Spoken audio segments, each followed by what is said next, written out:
So hello guys, आप देख सकते हो आपके सामने जेई एडवांस्ड पेपर 1 है। ठीक है।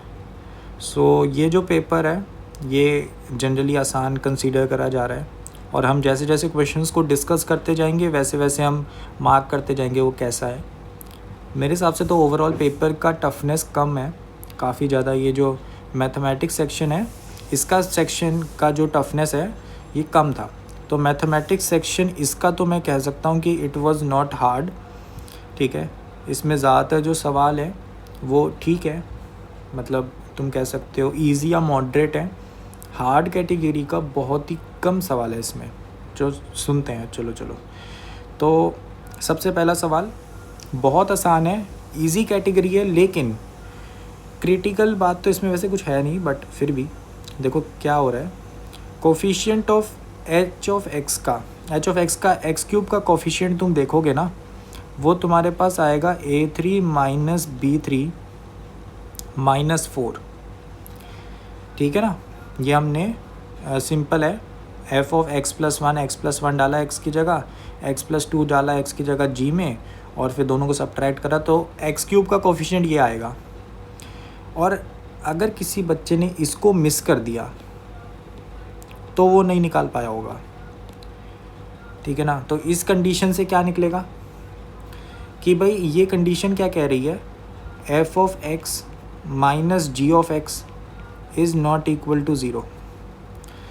तो अगर तुम F of X minus G of X निकालोगे, एक्स की पावर 4 तो वैसे ही सब्ट्रैक्ट हो गया और तुम्हारे पास बना क्या, a3 minus b3 x cube plus something x square plus something x plus constant. अगर ये क्यूबिक है, अगर कोई भी क्यूबिक पॉलिनोमियल है तो उसका एक आंसर तो एग्जिस्ट करेगा ही करेगा, चाहे जैसे मर्जी ग्राफ बना लो, है ना। दो टर्न्स होंगे ना उसमें, तो 2 टर्न्स अगर होंगे तो फिर एक बार तो कट करेगा ही, है ना। एक रूट तो आएगा ही। लेकिन उन्होंने क्या बोला है, is not equal to zero for all x.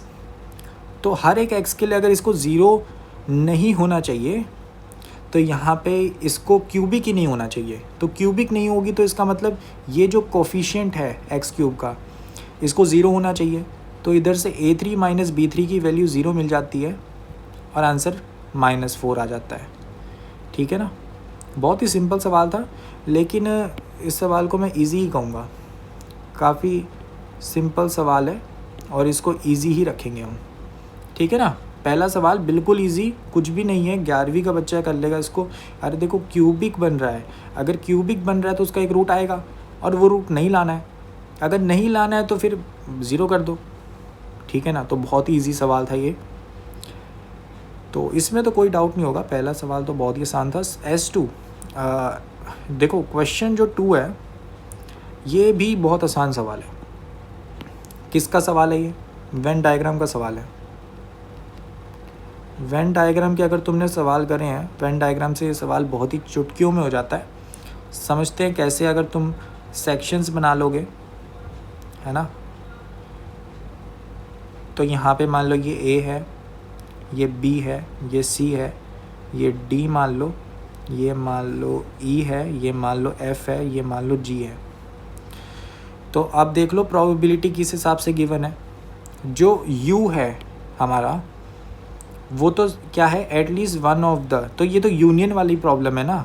ये जो है ये S1 union S2 union S3 है। तो इसको अगर तुम ABCD की फॉर्मेट में लिखोगे तो तुम्हें पता लगेगा कि A plus B plus C plus D plus E plus F plus G equal to 1/2 आ गया। और V को देखो, V क्या कह रहा है, S1 can solve the problem given that neither S2 nor S3 can solve the problem. तो ये एक्चुअली प्रोबेबिलिटी कैसी कह रहा है कि S1 ने सॉल्व कर दिया गिवन दैट S2 नहीं कर पाया, इंटरसेक्शन S3 भी नहीं कर पाया। तो ये प्रोबेबिलिटी का फॉर्मूला लगाओ गिवन कंडीशनल प्रोबेबिलिटी का। तो P of S1 intersection S2 not intersection S3 not divided by probability of S2 not intersection S3 not, ये इक्वल टू हमें 1/10 गिवन है।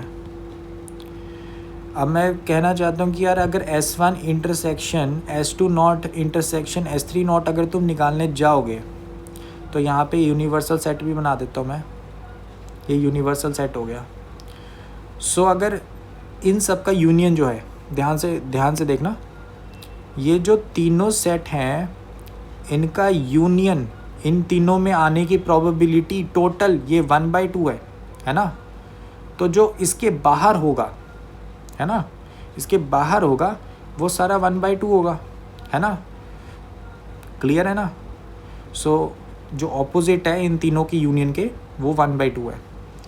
तो ये जो एरिया है इसको ध्यान से देखो, S1 intersection S2 not intersection S3 not, तो इसको तुम जब देखोगे तो ये तुम्हारे पास एक्चुअल में क्या आएगा, वेन डायग्राम में ध्यान से देखना, ये क्या आ रहा है A + 1/2, मतलब A वाला पार्ट और जो पूरा बाहर वाला पार्ट है तीनों के वो वाला, उन दोनों का सम डिवाइडेड बाय नीचे क्या आ गया S2 नॉट, अच्छा S1, अरे ये तो A आएगा, ये तो A आ जाएगा, है ना, S1 भी होना चाहिए, तो ये A आएगा। और जो नीचे वाला है ये वाला क्या आएगा, A प्लस बाहर वाला भी आ सकता है ना, तो 1/2। बस एरियाज़ को देख लो यहाँ पर, क्लियर है ना। तो यहाँ पे ये इक्वल टू 1/10 आ गया। तो यहाँ से A की वैल्यू निकल जाएगी, A की वैल्यू क्या निकलेगी 9A इक्वल टू 1/2, तो A की वैल्यू 1/18 निकल गई। और जो W है, W को ध्यान से देखो, W क्या कह रहा है, S2 सॉल्व कर सकता है प्रॉब्लम को, S3 नहीं कर सकता, मतलब ये S2 सॉल्व कर पा रहा है, इंटरसेक्शन S3 नहीं कर पा रहा। सो S2 यहाँ पे मैंने लिखे नहीं ना, ये S1 है सर्कल, ये S2 है, ये S3 है। सो S3 नहीं कर पा रहा, S2 कर पा रहा है, तो वो B + D आ जाएगा ना। तो B + D हमारे पास 1/12 गिवन है, तो B + D ये अपना हो गया। तो मुझे निकालना क्या है, S3 can solve the problem. S3 वाला क्या आएगा, S3 वाला आएगा F, G, E और C, है ना। सो इस टोटल में देखो, A की वैल्यू रख दो 1/18, B और D की वैल्यू रख दो 1/12, C, E, F, G इन सब की वैल्यू निकालनी है हमें, X मान लो 1/2। तो इस X की वैल्यू निकालनी है तो निकाल लो, ये बन गई आंसर, ठीक है ना। तो ये जब निकालोगे तो A ऑप्शन आ जाएगा। क्लियर है ना बात, बहुत ही सिंपल था, वेन डायग्राम लगाओ और आपके सामने मैंने सॉल्व कर दिया सवाल। ये भी एक इजी कैटेगरी का सवाल है, कोई डाउट नहीं होना चाहिए इस चीज़ में।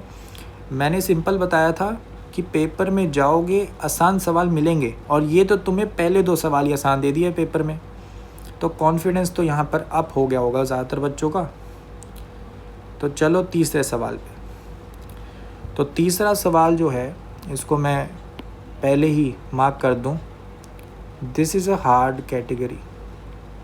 हार्ड सिर्फ इसलिए क्योंकि ज़्यादातर बच्चों को इसका कॉन्सेप्ट ही नहीं पता होगा, ठीक है ना, ज़्यादातर बच्चों को कॉन्सेप्ट ही नहीं पता होगा। और इसमें लेवल्स ऑफ डिफ़िकल्टी है, समझो कैसे। फंक्शन जो है ना उसमें सबसे इम्पॉर्टेंट पार्ट क्या है, ये वाला, कि साइन ऑफ 1/x यहाँ पर एग्जिस्ट कर रहा है, ठीक है, मतलब साइन ऑफ 1/x यहाँ पर है इस फंक्शन के अंदर। तो ये क्या बताता है कि f ऑफ x एक ऑसिलेटिंग फंक्शन टाइप है, ठीक है, मतलब एक ऑसिलेटिंग फंक्शन इसके अंदर एग्जिस्ट कर रहा है, ठीक है। तो ये जो है एक नॉर्मल फंक्शन की तरह बिहेवियर यहाँ पर x = 0 पे नहीं करने वाला, ठीक है ना। समझाता हूँ क्यों। देखो सबसे पहले तो यार देखो, ए ऑप्शन सबको क्लियर है क्या, कि नॉट डिफरेंशिएबल बोल रहा है ना, लेकिन ये फंक्शन डिफरेंशिएबल है। कौन से मेथड से चेक करोगे, 2 मेथड होता है डिफरेंशिएबिलिटी चेक करने का। एक तो होता है सीधा फर्स्ट प्रिंसिपल डेरिवेटिव, है ना, लेकिन ये वाला जो होता है कभी कभार लंबा पड़ता है, तो हम एक शॉर्टकट बताते हैं कि भाई डिफ्रेंशिएट करो और फिर क्या करो, कॉन्टीन्यूटी चेक कर लो उसकी, है ना।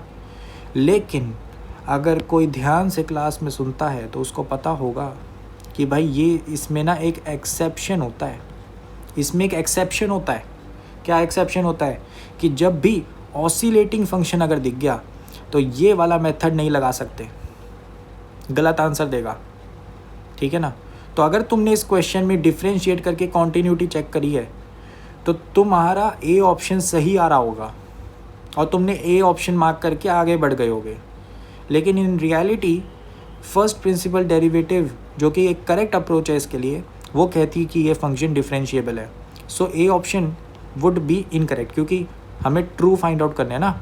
तो ये कह रहा है नॉट डिफरेंशिएबल, असल में ये फंक्शन डिफरेंशिएबल है। सो ए ऑप्शन यहाँ पे गलत हो जाता है। आई होप सो कि इतनी क्लैरिटी आपको पता लग गई होगी, अच्छे से थ्योरी पढ़नी चाहिए। चलो अब अपने पास आती अगली बात। अगली बात ये अपने पास आई कि अब यहाँ पर एक बहुत ही इल्यूजन क्या होता है, इल्यूजन मैं दिखाता हूँ क्या हो रहा है। यहाँ पर अगर एक्स स्क्वायर को कॉमन आउट करोगे तो ये क्या बन रहा है, 2 minus x square 2 plus sign of 1/x, ठीक है। बच्चा देखता है कि ये जो क्वांटिटी है ये 2 और 1 के बीच में ऑसिलेट करेगी, ठीक है ना बात। 2 और 1 के बीच में ऑसिलेट करेगी और ये वाली जो क्वांटिटी है ये पॉजिटिव है, तो एक ओवरऑल पॉजिटिव क्वांटिटी माइनस हो रही है 2 से, चाहे x पॉजिटिव हो या नेगेटिव हो। तो ये फंक्शन ऐसा लगता है देखने में, दूर से देखोगे तो तुम्हें लगेगा ये जो फंक्शन है ना, इस फंक्शन का ग्राफ बना के दिखाता हूँ। तो ये फंक्शन ऐसा लगेगा कि भाई ये जो फंक्शन है ये यहाँ पर ये 0 पे वैल्यू ये 2 देगा, है ना। ये तो 0 पे वैल्यू एग्जैक्ट तो 2 है, और यहाँ पे ये डिक्रीज़ हो रहा है, यहाँ पे भी डिक्रीज़ हो रहा है। ऐसा लग रहा है ना दूर से देखने में, और तुम कुछ हद तक ठीक हो, कुछ हद तक ठीक हो कि दूर से देखने में ऐसा लगेगा। लेकिन अगर तुम थोड़ा थोड़ा पास जाते जाओगे ना, थोड़ा जूम करोगे ग्राफ को, तो ऐसा नहीं होने वाला। ऑसिलेटिंग फंक्शन है, ऑसिलेटिंग फंक्शन इतने ध्यान से आराम से नहीं मानता। वो कहता है भाई मैं अपनी चलाऊंगा, और वो वैल्यूज़ को ऑसिलेट करवाता है। तो it would be somewhat like this, और यहाँ से भी वो कुछ ऐसा ही बिहेवियर शो करेगा। क्या इतनी बात क्लियर है? ऑसिलेटिंग फंक्शन को हिला कर रख देता है, और ऑसिलेटिंग पार्ट इसका जो है वो यहाँ पे बहुत तेज़ी से वैल्यू बदलने लगेगा जब वो x इक्वल टू 0 के पास जाएगा। सो यहाँ पे बहुत ही इंटरेस्टिंग बात समझने वाली क्या हुई कि ये जो पार्ट है ये बहुत तेज़ी से अपनी वैल्यू बदलने वाला है, बहुत तेज़ी से, ठीक है ना। सो यहाँ पर अगर इतनी तेज़ी से कोई फंक्शन ऑसिलेट कर रहा है x इक्वल टू 0 के पास, जैसे मैंने यहाँ पे तुम्हें डायग्राम में दिखाया, तो क्या तुम कह सकते हो कि वो किसी इंटरवल पे इंक्रीजिंग या डिक्रीजिंग है? बिल्कुल भी नहीं। तुम ये बताओ मुझे, अगर तुम्हें इंक्रीजिंग डिक्रीजिंग बताना ही होता तो तुम्हारे टीचर जब तुम्हें पढ़ा रहे होते कि साइन ऑफ 1/x जो है वो कैसे ऑसिलेट करता है, वो तुम्हें बताते हैं कि देखो भाई ऐसा होता है ना कि जब ये पास आ रहा होता है ना, ये जब पास आ रहा होता है बच्चों, तो ये बहुत तेज़ी से ऑसिलेट करने लगता है। तो तभी तुम्हारे टीचर पढ़ा देते कि यार बच्चे ये यहाँ से इंक्रीजिंग हो रहा है, यहाँ से डिक्रीजिंग हो रहा है, ऐसे हो रहा है, वैसे हो रहा है। पर वो नहीं पढ़ाते ना। क्यों नहीं पढ़ाते? क्योंकि इसीलिए नहीं पढ़ाते क्योंकि बच्चे इसमें हम बता ही नहीं सकते कि इंक्रीज़ हो रहा है कि डिक्रीज़ हो रहा है। सिमिलर कहानी इधर ही है, सिमिलर कहानी इधर है।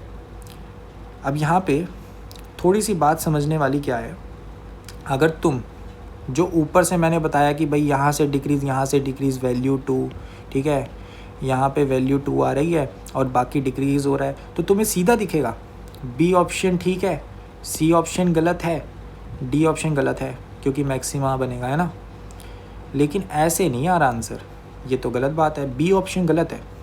क्योंकि वो कमेंट कर रहा है कि जो फंक्शन है वो डिक्रीजिंग है, और मैंने अभी बोला कि हम कमेंट नहीं कर सकते कि डिक्रीजिंग है कि इंक्रीजिंग है, ठीक है ना। तो ये पक्के तरीके से कह रहा है कि डिक्रीजिंग है, और वो भी 0 से डेल्टा। तो भाई नहीं भाई, तुम 0 से डेल्टा कोई भी पकड़ोगे ना, उसमें भी काफ़ी ऑसिलेशंस कर लेगा वो। इतना ज़्यादा तेज़ ऑसिलेटिंग फंक्शन होता है साइन ऑफ 1/x। तो यहाँ से बी ऑप्शन गलत है, और डी ऑप्शन इसीलिए गलत है क्योंकि लोकल मिनिमा कह रहा है। लोकल मिनिमा कैसे कहते हो तुम कहते हो कि लोकल मिनिमा अगर 0 पे होना होता तो उसके लेफ़्ट में क्या होता, डिक्रीजिंग फंक्शन, नेगेटिव स्लोप, और यहाँ पे पॉजिटिव स्लोप, है ना। लेकिन मैं तो तुम्हें कह रहा हूँ कि तुम 0 के लेफ़्ट में, ठीक है, 0 के लेफ़्ट में और 0 के राइट में कह ही नहीं सकते कि क्या वैल्यू आ रही है, ठीक है ना, तुम बता ही नहीं सकते। सो द रीज़न हेयर कि भाई तुम मिनिमा कैसे कह रहे हो फिर, है ना, जब तुम बता ही नहीं सकते कि लेफ़्ट में नेगेटिव है, राइट में पॉजिटिव है स्लोप। तो नहीं भाई, तुम मिनिमा नहीं कह सकते, तो ये गलत है। तो यहाँ पर एक सवाल उठता है बहुत ही सिंपल सा कि सी ऑप्शन फिर आखिर सही कैसे आ गया, है ना। ये डाउट आ जाता है कि यार ठीक है बाकी गलत है, सी ऑप्शन सही कैसे आ गया फिर, ये बता दो। सी ऑप्शन इसलिए सही है कुछ मायनों में क्योंकि यहाँ पर जो स्टेटमेंट है वो कुछ और कह रही है। स्टेटमेंट कह रही है for positive real number delta F is not an increasing function, ठीक है।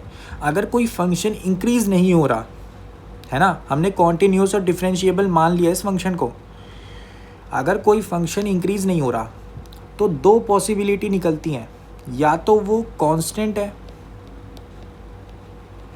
या फिर वो डिक्रीजिंग है ना। किसी इंटरवल पे ये दो पॉसिबिलिटी अगर एग्जिस्ट कर रही है तो मैं कहूँगा सी ऑप्शन सही है। डिक्रीजिंग तो मैं कह नहीं सकता, तो क्या कांस्टेंट हो सकता है? So this is the critical part of this option. ये ऑप्शन कांस्टेंट की पॉसिबिलिटी को भी जस्टिफाई कर रहा है कि कांस्टेंट बिहेवियर भी हो सकता है, ठीक है ना। और मैंने जो यहाँ पर ग्राफ बनाया था, पता नहीं कहाँ चले गया ग्राफ, बट जो मैंने ग्राफ बनाया था उसमें मैंने तुम्हें थोड़ी सी रियलिटी दिखाने की कोशिश करी कि जो ग्राफ है ना वो यहाँ पे मान लो ये 2 एग्जैक्ट वैल्यू है 2, ठीक है, जो कि ये वाली वैल्यू है, ये नीचे वाली, और इसके आसपास ऐसी ऑसिलेशंस हो रही हैं, ऑसिलेशन बढ़ते बढ़ते ऐसे, और ये भी ऑसिलेशन बढ़ते बढ़ते ऐसे। तो यहाँ पे एक लेंथ एग्जिस्ट करेगी जिसके लिए इसका कांस्टेंट बिहेवियर होगा, और ये इसका ट्रुथ है क्योंकि तुम एक बहुत ही आराम से इसको देख सकते हो। तुम क्या करो, desmos.com DESMOS.com इस वेबसाइट पे जाओ, इस फंक्शन का ग्राफ एक बार देखने की कोशिश करो। ये ग्राफिंग कैलकुलेटर है, तो ये किसी भी इक्वेशन का ग्राफ बना के एग्जैक्ट तुम्हें दिखा देगा। उसमें ना x = 0 पे जो वैल्यू आ रही है उस पर जूम करके देखना, इतना अगर तुम सफिशिएंट जूम करते रहोगे तुम्हें दिखेगा कि 0 के पास इसका कांस्टेंट बिहेवियर आता है, लगभग कांस्टेंट बिहेवियर आता है 0 के पास, और इसके बाद ये ऑसिलेट होते होते डिक्रीजिंग हो रहा होता है, या मतलब ऑसिलेट हो रहा होता है, डिक्रीजिंग नहीं, मतलब काफ़ी बार ऑसिलेट करते करते और नीचे जा रहा होता है, ठीक है ना। So this C option is the safest option for this question. तो सी ऑप्शन करेक्ट आंसर है। हार्ड इस सवाल को मैंने पहले ही इसलिए कह दिया क्योंकि स्टूडेंट्स को इसमें इल्यूजन बहुत आराम से मिल जाएगा, दूर से देखने में ये ग्राफ ऐसा लगेगा, और बी ऑप्शन सीधा आंसर मार्क करके सारे बच्चे आगे बढ़ जाएंगे। लेकिन दिक्कत तो यही है कि बच्चे सारे आगे बढ़ जाएंगे और उनको ऐसा लगेगा कि उनका सही है और ये एक ईजी सवाल है। लेकिन ये सवाल एक कॉन्सेप्चुअल डेप्थ का क्वेश्चन है, तो हार्ड क्वेश्चन तो इसको डेफिनेटली कहूँगा, और काफ़ी बच्चों के नंबर भी कटाएगा ये question. So this was a very good question. और ऐसे जो क्वेश्चंस होते हैं उनमें गलती पकड़ना भी बहुत मुश्किल होता है, ठीक है। सो आई होप सो कि क्लैरिटी मिल गई होगी, ठीक है। इंक्रीजिंग डिक्रीजिंग पे कमेंट ही नहीं कर सकते तुम, ठीक है ना। इसका डिफ्रेंशिएशन भी देख लेना, एफ ऑफ एक्स का डिफ्रेंशिएट करोगे ना तो एक्स टाइम्स कुछ बनेगा, ये तो ज़ीरो को अप्रोच करेगा, प्लस कॉस ऑफ 1/x बनेगा। तो कॉस ऑफ 1/x इसकी स्लोप को बहुत तेज़ी से शिफ्ट करेगा -1 और 1 के बीच में, तो x इक्वल टू 0 के पास इसकी स्लोप बड़ी तेज़ी से शिफ्ट करेगी, ठीक है ना। और अगर तुम्हें कांस्टेंट बिहेवियर यहाँ पे समझना है तो बहुत सिंपल सी बात समझो कि ये जो है साइन ऑफ 1/x ये तो बड़ी तेज़ी से शिफ्ट हो रहा है, लेकिन जब x बहुत ही छोटा हो जाएगा यहाँ पर, ये जो x² है ये इसको सप्रेस करेगा। जब x बहुत ही छोटा हो जाएगा तो ये x² इस साइन ऑफ 1/x जो ये इतना हिल रहा है ना, इतना ऑसिलेट कर रहा है, उसको सप्रेस करेगा। तो लगभग एक कांस्टेंट बिहेवियर आपको शो होगा, ठीक है, एक शो होगा constant behaviour near x equal to 0, लगभग कांस्टेंट, या फिर तुम कह सकते हो अप्रॉक्सीमेटली डिक्रीजिंग, बट डिक्रीजिंग यहाँ पे अच्छा शब्द नहीं है, तो कांस्टेंट यहाँ पे पॉसिबिलिटी अच्छी है कि उसने बोला इंक्रीजिंग नहीं है, तो कांस्टेंट और डिक्रीजिंग की प्रोबेबिलिटी रहती है कि भाई हाँ इसके जैसा हो सकता है। So C option is a very safe option. बहुत ज़्यादा मतलब ये जो क्वेश्चन है इन डेप्थ है ना, और इससे हमें पता लग जाता है कि ऑसिलेटिंग फंक्शंस को अब और डेप्थ में पढ़ाना चाहिए स्टूडेंट्स को, क्योंकि ये एक रॉन्ग बिहेवियर शो कर सकता है कभी कभार, है ना। सो आई होप सो कि क्लैरिटी मिल गई होगी इस सवाल में। सी ऑप्शन इसका करेक्ट आंसर है। सो फोर्थ क्वेश्चन जो है वो भी एक मैं कहूँगा बहुत ईजी सवाल है, ठीक है। ईजी उसके लिए जिसको ऑलरेडी मतलब जैसे कहते हैं कि कैलकुलेशन करने की आदत है, थोड़ी बहुत थ्योरी भी याद है, तो उसके लिए तो बहुत ईजी सवाल है, वरना एक मॉडरेट सवाल कह सकते हो, ठीक है। वैसे तो मैं ईजी कहूँगा इसको, ईजी टू मॉडरेट कह लो, ज़्यादा मुश्किल सवाल नहीं है ये। तो इसमें करना क्या है, क्यू इन्वर्स हमारे पास क्यू टी के बराबर गिवन है, और जब ये होता है ऑर्थोगोनल मैट्रिक्स है। ऑर्थोगोनल मैट्रिक्स जब भी होती है तो हम क्या कहते हैं, सिंपली जो रोज़ का सम है RI, रोज़ का जो सम स्क्वायर का सम होता है वो 1 होता है, और जो डिफरेंट रोज़ होती हैं उनका जो डॉट प्रोडक्ट होता है वो अपने पास क्या आता है 0। सिमिलरली जो समेशन ऑफ कॉलम्स होता है उसका स्क्वायर वो भी 1 होता है, और क्या होता है C1 C2 इनका जो समेशन होता है वो 0 होता है। तो ये जो है ये तो थ्योरी डायरेक्ट याद होनी चाहिए। अगर ये चीज़ नहीं पता तो तुम एक बार Q into QT equal to identity रख के देख लेना, तब भी यही चीज़ मिल जाएगी, ठीक है। फिर अपने पास आती ये वाली कंडीशन। ये वाली कंडीशन जब तुम लगाओगे, Q को लेट कर लेते हैं, Q वाली मैट्रिक्स तुमने लेट करी ABCDEFGHI, तो जब तुम ये कंडीशन लगाओगे तुम्हें मिल जाएगा G की वैल्यू 0, H की वैल्यू 0, F की वैल्यू 0 और C की वैल्यू 0। सो तुम्हारे पास जो Q मैट्रिक्स है वो कैसी होनी चाहिए, AB 0 CD, चलो CD लिख दो या फिर DE लिख लो, DE 0, यहाँ पे I 0 0, ठीक है ना। तो ये मैट्रिक्स बन गई। इसमें तुम्हें ये ऑर्थोगोनल की जो कंडीशंस होती हैं करनी है, सेटिस्फाई है, एंड और क्या करना है, नंबर ऑफ इन्वर्टेबल निकालनी है with integer entries. Integer entries का यहाँ पर मतलब क्या होगा, इंटीजर एंट्रीज़ का यहाँ पर मतलब ये है कि हाँ ये अगर सेटिस्फाई कराना है तो मुझे ये पता लग गया ये जो है इस रो का जो ये पहले वाला है ना, ये रो का सम और ये कॉलम का सम, तो यहाँ पे एक 1 या -1 रखना पड़ेगा। तो आई की दो पॉसिबिलिटीज़ हैं, या तो वो 1 होगा या -1 होगा, कुछ भी रख सकता हूँ। तो यहाँ 2 चॉइसेस बन गई, ठीक है ना। फिर जो ये वाला हिस्सा है इसको ज़रा देखना है, ठीक है। इनमें से मेरे को चूज़ करना है 1 और -1 किसको रखूँ। So let's say I choose from A and B, ठीक है। A और B में से एक मैं चूज़ कर लूँ। तो लेट्स से मैंने क्या करा, A और B में से एक चूज़ कर लिया, तो 2C1 दोनों में से एक चूज़ करा। मान लो A आ गया हाथ में, A आ गया तो इसके पास A के पास क्या चॉइसेस हैं कि वो 1 और -1 दोनों हो सकता है। तो 1 और -1 इसकी 2 पॉसिबिलिटी हो गई। और अगर A मान लो 1 रख दिया, -1 रख दिया, तो D को तो ऑटोमेटिकली 0 होना पड़ेगा। और E के पास 2 चॉइसेस होंगी 1 और -1, क्योंकि B 0 हो गया होगा, है ना। तो E के पास 2 चॉइसेस होंगी 1 और -1। तो ये अपने पास आंसर आ जाता है 2⁴ = 16। बहुत ही सिंपल PNC लगना था इसमें कैलकुलेशन में। सो मॉडरेट तो मैंने ऐसे ही कह दिया सवाल को, बाकी इसमें कुछ था नहीं मॉडरेट जैसा, इजी ही है ये सवाल, ठीक है ना। 16 इसका आंसर है। सो ये आपके पास अगला सवाल है। मुश्किल नहीं है सवाल बिल्कुल भी, काफ़ी बच्चे इसको लेंथी समझेंगे, लेंथी भी नहीं है ये सवाल, पढ़ के देखो, लेंथी भी नहीं है सवाल। It is a very doable सवाल, और हम इसको मॉडरेट कहेंगे क्योंकि कैलकुलेशन ठीक ठाक है, ठीक है। कैलकुलेशन ठीक ठाक है तभी मॉडरेट कह रहा हूँ, वरना ये इजी में आ जाता।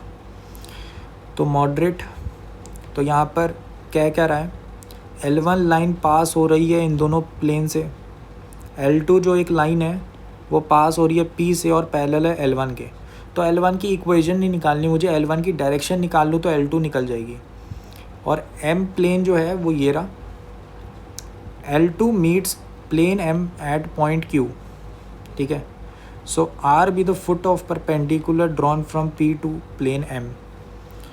तो ये काफ़ी सिंपल हो गया, समझ पा रहे हो, काफ़ी सिंपल हो गया। सबसे पहले L1 की जो डायरेक्शन है वो निकालनी बहुत इजी है। कोई प्लेन मान लो, यहाँ पे एक और प्लेन है, इससे कोई लाइन पास हो रही है, तो जो पहला प्लेन का नॉर्मल वेक्टर और दूसरे प्लेन का नॉर्मल वेक्टर है N1 और N2, दोनों का क्रॉस प्रोडक्ट जो है तुम्हें डायरेक्शन दे देगा। तो यहाँ पे जो डायरेक्शन होगी L2 वाली लाइन की, है ना, वो तुम्हें आराम से कैसे मिल जाएगी, क्रॉस प्रोडक्ट से। सो आपको बेसिकली क्या करना है, I cap J cap K cap, यहाँ पे क्रॉस प्रोडक्ट करो। यहाँ पे नॉर्मल वेक्टर जो है 2 3 4 है, 2 3 1 है, और यहाँ पे 1 2 और 1 है, ठीक है ना।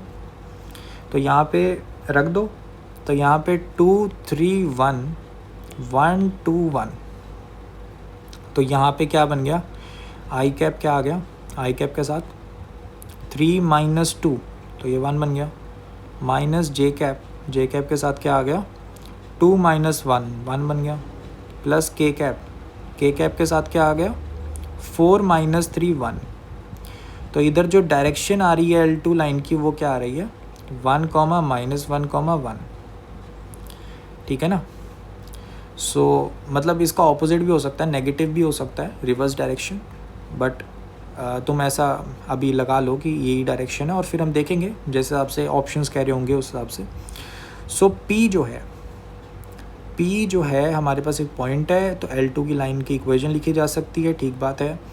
हमें बोल रहा है, अच्छा देखो जो L2 है ये मान लो प्लेन है, ये मान लो प्लेन था, ये लाइन आ रही है, इसको कट कर गई, ये पॉइंट तुम्हारा Q है, ठीक है, जिस पे कट किया, और जो ये P पॉइंट था इससे एक परपेंडिकुलर घेरा, ये रहा R पॉइंट परपेंडिकुलर, ठीक है। तो एक राइट एंगल बन रहा है सीधा। P पॉइंट हमें पता है, ठीक है, P पॉइंट क्या है, 2, -1, 3। हमें बोला है PQ की लेंथ निकाल दो, QR की लेंथ निकाल दो, एरिया ऑफ PQR, और PQ और PR का बीच का एंगल बता दो। तो ये जो पूरा सवाल है, ये सवाल सिर्फ इस ट्रायंगल पे घूम रहा है ना। तो चलो निकालते फिर। तो यहाँ पे मुझे बस इतना पता लग रहा है कि L2 वाली लाइन से मुझे Q पॉइंट मिल जाएगा। तो L2 वाली लाइन की इक्वेशन लिखो। L2 वाली लाइन की इक्वेशन यहाँ लिख देता हूँ। तो x माइनस, यहाँ पे P वाला पॉइंट को डालना है ना मुझे, x minus 2 equal to y plus 1 equal to z minus 3। Divide में अपने पास क्या आ जाएगा, जो इसकी डायरेक्शन थी, ये रही ना direction, 1 comma minus 1 comma 1 comma minus 1 comma 1, ये इक्वल टू t मान लो। तो यहाँ पे मेरे पास जो एक पॉइंट मैं लेट करूँगा इन जनरल, उसको मैं t की फॉर्म में लिख सकता हूँ, t plus 2 comma y coordinate क्या आएगा, माइनस t माइनस 1, यहाँ पे t प्लस 3।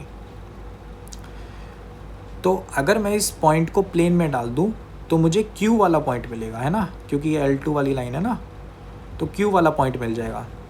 सो लाइन की इक्वेशन में डाल दो। सो यहाँ मैं डाल देता हूँ 2 टाइम्स 2t प्लस 4 आ जाएगा, minus t minus 1 minus 2t minus 6 equal to 6। तो 2t यहाँ पे दोनों कटते हुए दिख रहे हैं, माइनस t और यहाँ पर क्या आएगा, माइनस 7 माइनस 3 इक्वल टू 6। तो ये तो 9 के बराबर आ गया ना। तो यहाँ पे t की वैल्यू माइनस 9 आ गई। सो बहुत ही आराम से दिख रहा है कि t की वैल्यू जैसे ही 9 आई तो यहाँ पर ये पॉइंट्स निकल गए, और जब डिस्टेंस फार्मूला लगाओगे तो 9√3, तो PQ का जो डिस्टेंस है 9√3 आ गया। सिमिलरली PR जो है वो नॉर्मल वेक्टर के साथ अलाइनमेंट में होगा डायरेक्शन में, और P पॉइंट से पास करेगा। तो PR की जो इक्वेशन है तुम लिख सकते हो x माइनस 2 डिवाइडेड बाय, यहाँ पर तुम्हारे पास जो डायरेक्शन रेशियो होगी नॉर्मल वेक्टर की, तो वो 2 आ गया। यहाँ से प्लेन की इक्वेशन से निकाल लो, और y plus 1 divided by 1 equal to z minus 3 divided by minus 2 equal to lambda मान लो। सो यहाँ से तुम पॉइंट लेट कर सकते हो r के लिए। तो r के लिए तुम पॉइंट लेट करोगे 2 लैम्डा प्लस 2, यहाँ पे क्या आएगा, lambda minus 1 minus 2 lambda plus 3। Plane की इक्वेशन में पुट करो, जैसे ही पुट करोगे लैम्डा की वैल्यू 1 आ जाएगी। तो लैम्डा की वैल्यू 1 डाल के r के कोऑर्डिनेट्स क्या आ गए, r के कोऑर्डिनेट्स आ गए 4, 0, 1। तो 4, 0, 1 P से डिस्टेंस फार्मूला से निकालो। तो P से जो डिस्टेंस है इसका आ जाएगा 2 square plus 1 square plus 2 square का स्क्वायर रूट। सो ये कितना आ रहा है, 3 आ रहा है। तो PR जो डिस्टेंस है वो 3 आ जाता है। तो ये जो थीटा है बीच का हमें पूछा हुआ है, ये D ऑप्शन में, तो ये अपने पास कितना आ रहा है, 9√3 डिवाइडेड बाय 3। सो ये तो नहीं, 3 डिवाइडेड बाय 9√3 आ रहा है ना। सो ये अपने पास 1/3√3 आ रहा है। सो दिस मीन्स कि ये तो गलत हो गया D ऑप्शन। वैसे ही QR की जो लेंथ है वो आराम से निकाल सकते हो। 9√3 का जो स्क्वायर है माइनस 3 का square, so it would be 81 into 3 minus 9। सो 9 को कॉमन आउट किया तो यहाँ 27 माइनस 1 आ गया ना। सो इसका square root, so square root में 26 और बाहर 3 है, तो 3√26 आ रहा है। QR की लेंथ 15 नहीं है, तो B ऑप्शन गलत है। A ऑप्शन हम निकाल चुके हैं, 9√3 है, A ऑप्शन सही है। और एरिया ऑफ ट्राइंगल PQR क्या आ जाएगा, सीधा हाइट इनटू बेस लगाना है। तो मुझे दिख रहा है हाफ ऑफ PR की लेंथ 3 है, QR की जो लेंथ है वो स्क्वायर रूट ऑफ 26 इंटू 9 है। 26 इंटू 9 निकाल लो, 4 5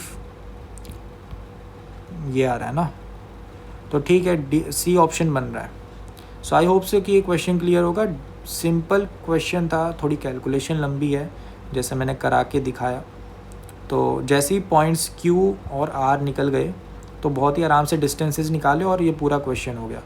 मॉडरेट इसलिए कहा है क्योंकि कैलकुलेशन ही करनी है, इसमें कोई भी कॉन्सेप्चुअल डेप्थ नहीं है, बहुत ज़्यादा कॉन्सेप्ट ही नहीं है इसके अंदर, बहुत ही सिंपल स्ट्रेट फॉरवर्ड क्वेश्चन है, बस कैलकुलेशन करो आंसर निकालो, है ना। तो ये जो सवाल है, इस सवाल में काफ़ी बच्चे फंस जाते हैं। मॉडरेट कहूँगा मैं, मॉडरेट, ठीक है। मॉडरेट इसलिए कह रहा हूँ क्योंकि ये बहुत ज़्यादा टफ नहीं होता सवाल। इसमें बेसिकली करना क्या होता है, ग्राफ बनाओ, एनालाइज करो, ठीक है ना। ग्राफ बनाओ, एनालाइज करो, पूरा क्वेश्चन हो जाता है। तो अगर किसी ने इसका ग्राफ बनाया है तो उसको दिख रहा होगा कि f की वैल्यू 1 और f की वैल्यू 2 पर बराबर आ रही है, 1 के बराबर, ठीक है, क्लियर है ना। और जो g वाला है ना, उसमें कभी भी आउटपुट में 1 आ ही नहीं पाएगा, 1 लेकर आ ही नहीं सकता, ठीक है ना। तो g जो है वो तुम्हारा इस टाइप का फंक्शन निकल के आता है जो कि 1 1 तो है लेकिन ऑन टू नहीं है, और जो f वाला फंक्शन है वो तुम्हारा 1 1 तो नहीं है, 1 1 तो नहीं है, ऑन टू है, ऑन टू है, ठीक है। तो ये दोनों एक दूसरे के अजीब से हैं रिलेशन में ना। तो यहाँ से तुम्हें पता लग गया होगा कि डी ऑप्शन सही है, सी ऑप्शन गलत है।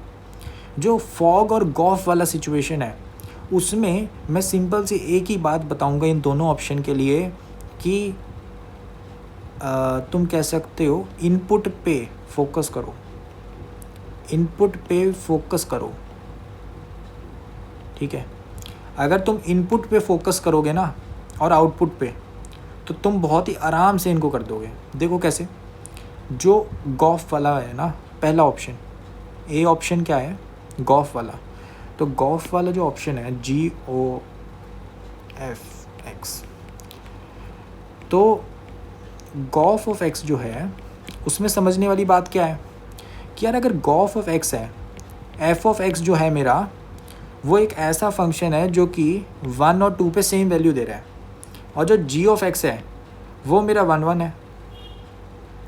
तो इसका मतलब अगर x की वैल्यू में 1 और 2 डाल दूं यहाँ पर तो आउटपुट सेम आएगा, है ना।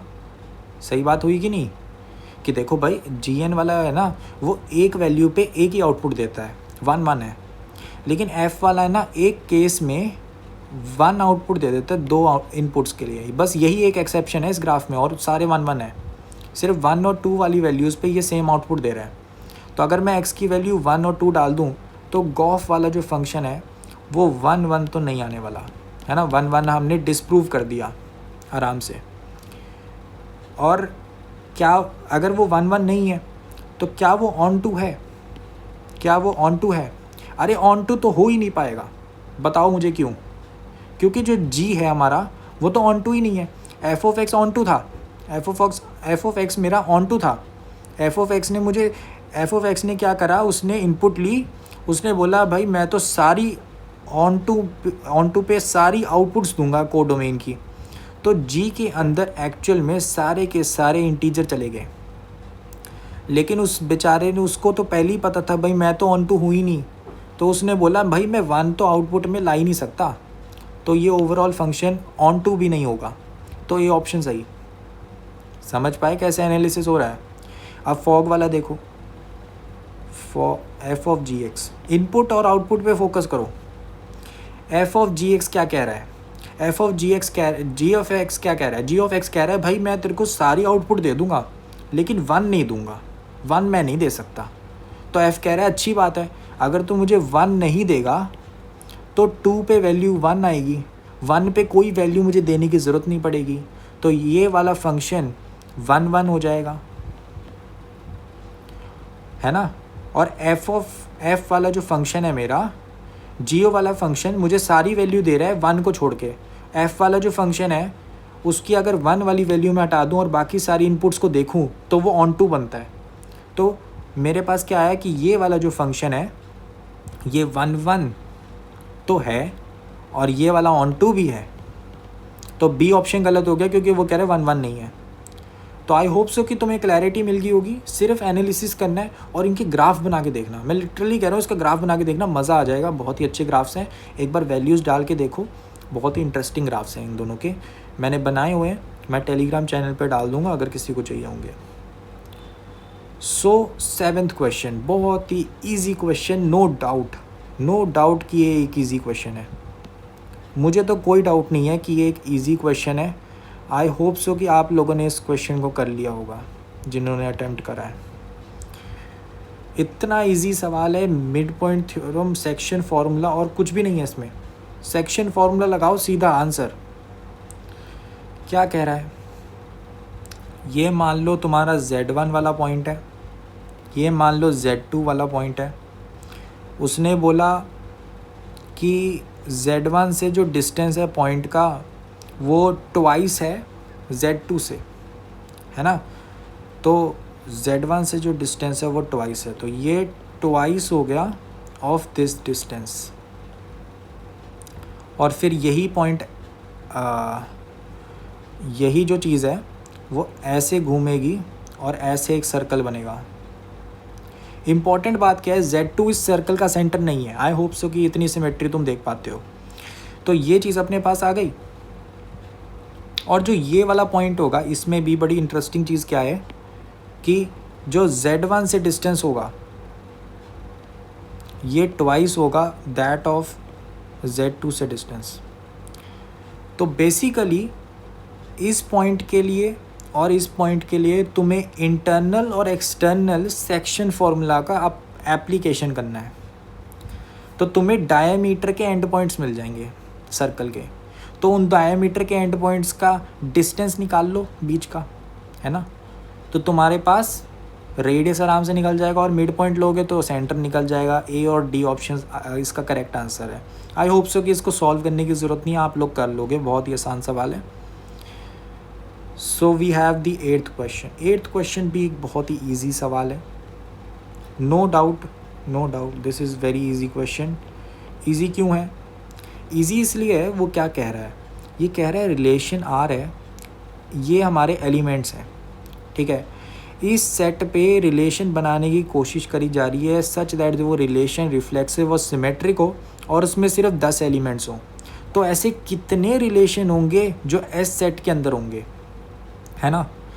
तो अगर मेरे को रिफ्लेक्सिव करना है तो मुझे पता है कि भाई A,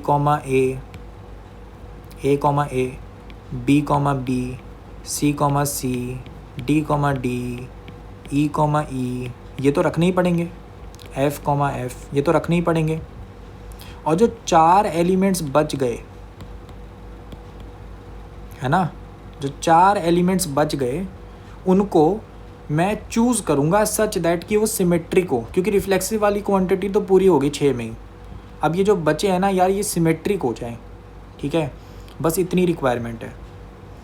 तो मैं बोलूँगा कि यार दो दो के पेयर जैसे A, B, फिर B, C, A, C, ऐसे कितने पेयर बन सकते हैं डिफरेंट एलिमेंट्स के, A और B के जैसे, है ना, क्योंकि सेम वाले तो ले लिए, डिफरेंट कितने होंगे, डिफरेंट हमें पता लग जाएंगे कि इन 6 में से A, B, C, D, E, F, है ना, तो 6 में से कोई भी 2 चूज़ कर लेता हूँ, है ना, ठीक है, कोई भी 2 चूज़ कर लेता हूँ तो उनका एक पेयर बन जाएगा। लेट्स से मैंने 2 चूज़ करे, वो A और B आ गए, तो यहाँ पे 2 क्या बन जाएंगे मेरे पास, A, B, B, A। इन दोनों को उठाकर मैं डाल दूंगा सेट के अंदर, रिलेशन के अंदर, सॉरी, ठीक है ना, क्लियर है बात।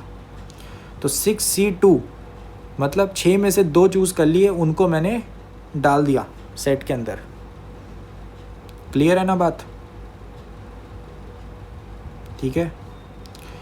फिर अपने पास बात आई कि ऐसे कितने होंगे, तो ये 6C2 तो मेरे पास पॉसिबिलिटी ये कह रहा है ना कि ऐसे कितने एलिमेंट्स होंगे, तो यहाँ से मेरे पास आया कि 15 कॉम्बिनेशन बन सकते हैं।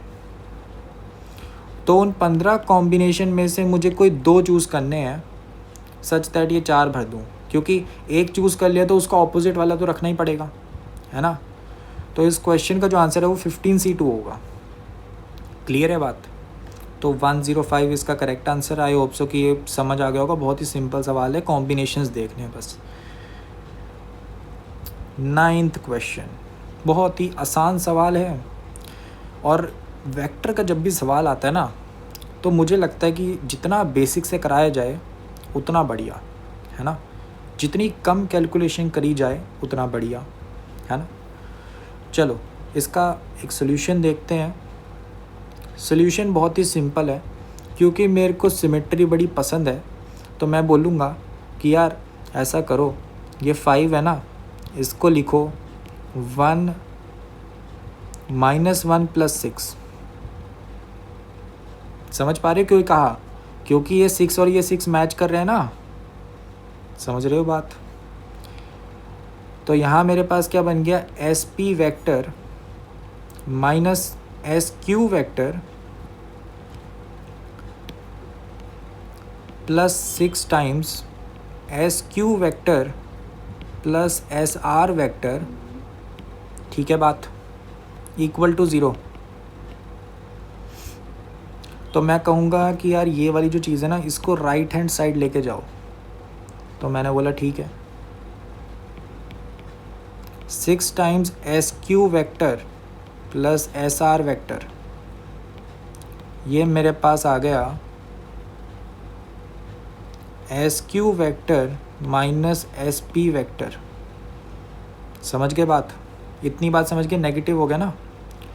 अब मैं तुम्हें ट्रायंगल बना के दिखाऊंगा, बहुत ध्यान से ट्रायंगल देखना। ट्रायंगल से हम आंसर निकाल लेंगे इसका, तो ट्रायंगल से आंसर निकाल के दिखाऊंगा। तो ये अपना हो गया P, ये हो गया अपना Q, ये हो गया अपना R। हमें क्या बोला था?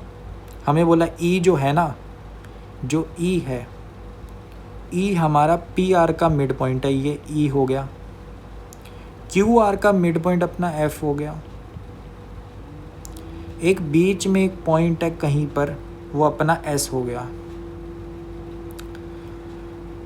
वेक्टर बना दीजिए। वेक्टर कुछ ऐसे हैं, SP vector, SQ vector, SR vector, ठीक है ना। फिर मैंने बोला चलो ठीक है, ठीक है, इतनी बात समझ गए। अब सुनो, इसको एनालाइज करते हैं। SQ vector minus SP vector. SP vector negative में है, माइनस SP वेक्टर है ना, माइनस SP वेक्टर। तो यहाँ पे जो SP वेक्टर है इसको ऑपोजिट बनाओ। तो ये जो SP वेक्टर है इसका डायरेक्शन ऑपोजिट कर देते हैं। तो ये मेरे पास कुछ ऐसा बन गया, ये बना ऐसे डायरेक्शन में, ठीक है ना। तो यहाँ मुझे क्या दिखा, एक्चुअल में ये वाली कंडीशन कैसी है, SQ vector plus of minus SP vector. तो ये इसको अगर मैं देखूँ, इसकी ओवरऑल डायरेक्शन पता है कैसी है, कि भाई ये कह रहा है भाई मैं यहाँ से यहाँ गया, जो ये वाला कह रहा है, और फिर ये वाला क्या कह रहा है, भाई मैं S से यहाँ चले गया। तो ट्रायंगल रूल से पता लग रहा होगा कि ये PQ बन जाएगा सीधा, ठीक है। ट्रायंगल रूल याद है, पैरेललोग्राम रूल याद है वेक्टर्स के एडिशन का, बस वही है। ट्रायंगल रूल से क्या पता लगा कि भाई ये तो PQ वेक्टर है। और अगर तुमने 10वीं में ध्यान दिया था तो तुम्हें पता लगा होगा, अरे E मिड पॉइंट है, F मिड पॉइंट है, तो ये जो लाइन है, ये लाइन PQ के PQ के पैरेलल होगी और PQ की लेंथ का आधा होगी, मिड पॉइंट थ्योरम। तो यहाँ से मुझे क्या पता लगा कि जो PQ वेक्टर है इसको मैं EF वेक्टर लिख सकता हूँ विद हाफ मैग्नीट्यूड।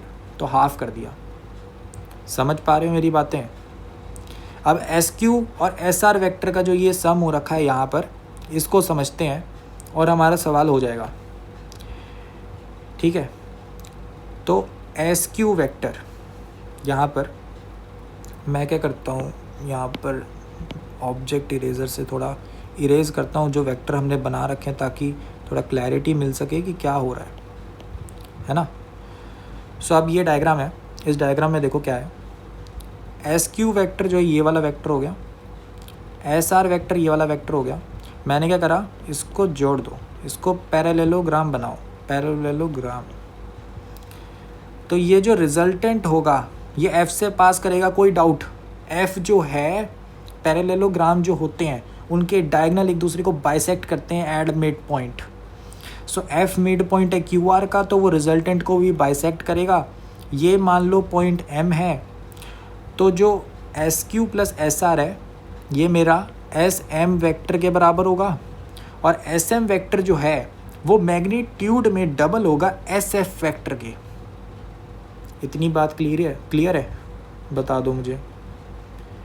ये जो लेंथ है एस एफ और जो एस एफ लेंथ है वो आधी है एस एम की लेंथ के, क्योंकि बाइसेक्ट होते हैं डायगोनल्स पैरेललोग्राम के। तो यहाँ से मुझे ये पता लगा कि ये जो एस एम वैक्टर है ये एक्चुअली में क्या है, एस एफ वैक्टर का ट्वाइस है। ठीक है ना, क्लियर है बात? ठीक है, यहाँ पे ये गलत लिख दिया, यहाँ पे twice of E F vector आएगा क्योंकि ट्वाइस हो रहा है ना। तो ये मेरे पास मैं लिख दूँ 6 times 2 times S F vector equal to twice of E F vector आ चुका है। कोई डाउट इसमें? बिल्कुल डाउट नहीं होगा, 2 से 2 कट गया। अच्छा, मुझे पूछा क्या था, ई एफ वैक्टर, ई एफ वैक्टर यहाँ पे है, ई एस वैक्टर यहाँ पे तो एस एफ वैक्टर है। तो यहाँ पे अब एक और ट्राइंगल देखो, यहाँ ऑब्जेक्ट इरेजर घुमाया और ये हमने हटाया इसको। मैंने बोला ध्यान से देखने की कोशिश करो जो बच गया है। क्या हुआ है, ये हमने निकाल लिया, ये जो डायरेक्शन में, ये डायरेक्शन का जो वेक्टर है ये भी हमने निकाल लिया। मुझे ये निकालना बचा है। ट्रायंगल रूल लगाओ, क्या पता लग रहा है कि भाई जो ई एस वैक्टर है प्लस एस एफ वैक्टर है वो ई एफ वैक्टर के बराबर है। ट्रायंगल रूल सीधा। तो मुझे पता लग रहा है कि अगर मैं एस एफ ई एस की वैल्यू निकालना चाहूँ तो वो क्या आ रहा है, E S vector equal to E F vector minus S F vector. और एस एफ वैक्टर को यहाँ से ऊपर से एस एफ वैक्टर को मैं ई एफ वैक्टर की फॉर्म में लिख सकता हूँ।